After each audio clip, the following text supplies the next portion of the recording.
మీనరాశికి 5 ఆదాయం, 5 ఖర్చు. మీనరాశికి 3 రాజపూజ్యం, 1 రాజావమానం. విశ్వావసునామ సంవత్సరం గోచార ఫలితాలు చెప్పుకుందాం. ఈ గోచార ఫలితాలు విశ్వావసునామ సంవత్సరానికి మేషరాశిలోకి ఈ 30వ తారీఖు శని రావటం, 12వ రాశికి వచ్చాడు. అయితే ఈ మేషరాశికి ఏలునాటి శని ప్రారంభం అయింది. ఈ ఏలునాటి శని సంవత్సరాలతో కూడా ప్రారంభమవుతుంది. అందులో మరి 30వ తారీఖున 6 గ్రహాలు ఒకచోటు చేరినాయి.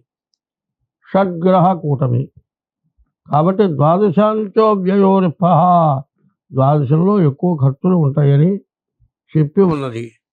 కానీ గురువు కానీ, కుజుడు కానీ, కేతువు కానీ బాగున్నారు. తర్వాత మీనరాశి వచ్చేప్పటికల్లా ఈ మీనరాశికి జన్మాలి శని వచ్చాడు. ఈ జన్మానికి శని రావటం 2వ భాగం.